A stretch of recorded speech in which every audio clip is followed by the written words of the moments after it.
नमस्कार मित्रों, आज की इस वीडियो में हम मोल अवधारणा के बारे में बताएंगे, यानी मोल कॉन्सेप्ट, मोल अवधारणा है क्या। और मित्रों देखिए, इसके साथ साथ हम लोग थोड़ा मोलर द्रव्यमान के भी बारे में जानेंगे। तो मोलर द्रव्यमान के बारे में इतनी सारी बातें हम लोग जानेंगे। हालांकि मित्रों हम लोग जानते हैं मोल अवधारणा के बारे में, इसके पूर्व वीडियो में हमने मित्रों आपको तुल्यांकी भार के बारे में बताया। आप प्लेलिस्ट में जाके वहाँ पर आप पूरी तैयारी कर सकते हैं। अगर आप चैनल पर नए हैं, चैनल को आप सब्सक्राइब कीजिएगा। देखिए मोल मित्रों जो शब्द है यहाँ पर आप देखिए DST वर्ड से लिया गया था मोल अवधारणा, यानी मोल कॉन्सेप्ट। आखिर में मोल अवधारणा है क्या? ऐसा कहा जाता है एक मोल किसी पदार्थ की वह मात्रा होती है जिसमें उसकी 6.023 × 10⁻23 इकाइयाँ उपस्थित होती है। मित्रों देखिए, अगर हमने कहा हमारे पास 1 मोल रुपया है, क्या मित्रों जानते हैं 1 मोल रुपया का मतलब कि हमारे पास कितना रुपया होगा? हमारे पास अगर 1 मोल रुपया मित्रों हम नाम लिया तो हमारे पास आप ध्यान दीजिए 6.023 × 10⁻23 रुपया होगा। राइट, यहाँ 6.02222 तो आप 2-3 लगा के यहाँ समाप्त कर सकते हो।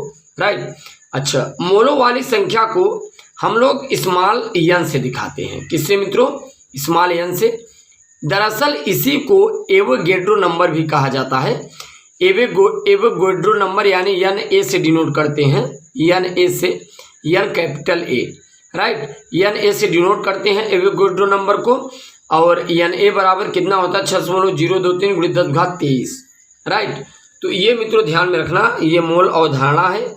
किसी पदार्थ की वह मात्रा होती है जिसमें 6.023 × 10⁻23 इकाइयाँ उपस्थित होती हैं किसी पदार्थ की। अब यहाँ पर आप ध्यान दीजिए, 1 मोल हाइड्रोजन परमाणु बराबर कितने हाइड्रोजन परमाणु होंगे? 6.023 × 10⁻23 परमाणु। राइट, इसी प्रकार 1 मोल CO2 अणु 6.023 × 10⁻23 CO2 अणु।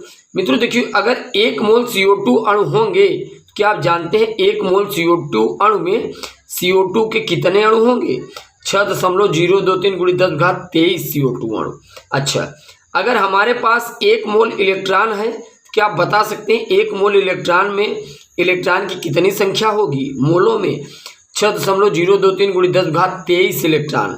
राइट, इसी प्रकार न्यूट्रॉन भी होंगे, इसी प्रकार NaCl भी होगा। अब मित्रों यहाँ पर आप देखिए, आखिर में मोलर द्रव्यमान क्या है? मोलर मास किसे कहा जाता है? क्योंकि बहुत ही सिंपल है मित्रों।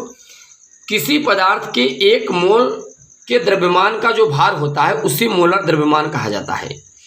मित्रों देखिए, कोई पदार्थ है और वह 1 मोल है, उसका जो द्रव्यमान होगा, उसका जो भार होगा, उसे मोलर द्रव्यमान कहा जाता है।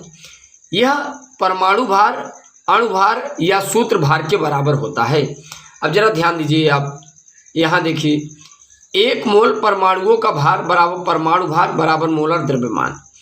1 मोल अणुओं का भार बराबर अणु भार बराबर मोलर द्रव्यमान। 1 मोल आयनिक यौगिकों का भार बराबर सूत्र भार या मोलर द्रव्यमान। राइट, अगर परमाणु है तो परमाणु का भार और उसका मोलर, 1 मोल परमाणु का जो भार होगा वो उसका मोलर द्रव्यमान हो जाएगा।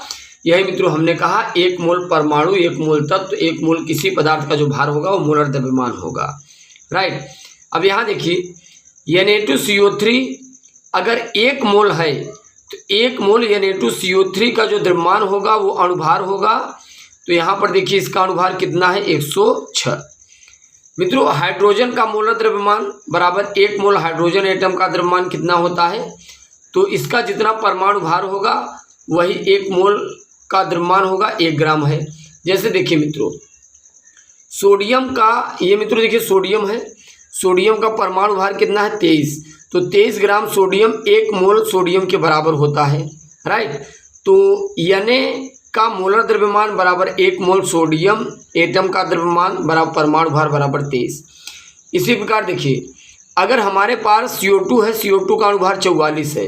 राइट, तो 1 मोल CO2 अणु में 1 मोल CO2 अणु तो 44 है, CO2 का अणुभार, तो ये 1 मोल CO2 अणु के द्रव्यमान के क्या होगा? बराबर होगा। राइट, तो मित्रों यहाँ पे ये 3 फैक्टर आप ध्यान देना। परमाणु है, परमाणु का भार, इसका मोलर द्रव्यमान।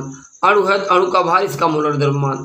आयनिक यौगिक है तो आयनिक यौगिक का भार को आयनिक यौगिक होता है उससे हम लोग सूत्र भार कहते हैं और इसका मोलर द्रव्यमान। मित्रों कोई अणु है उसका जितना अणुभार है वह 1 मोल के बराबर है। जैसे यहाँ आपने NaOH देखा अणुभार 40 है 1 मोल के बराबर। इसी प्रकार NaCl Na2 CO3 CO2 right. परमाणु भार है इसका जितना परमाणु भार होगा वो 1 मोल के बराबर होगा। जैसे सोडियम का 23 होता है 1 मोल सोडियम बराबर है। चलिए मित्रों नेक्स्ट वीडियो लेक्चर के साथ मुलाकात करते हैं। अब जय हिंद जय भारत।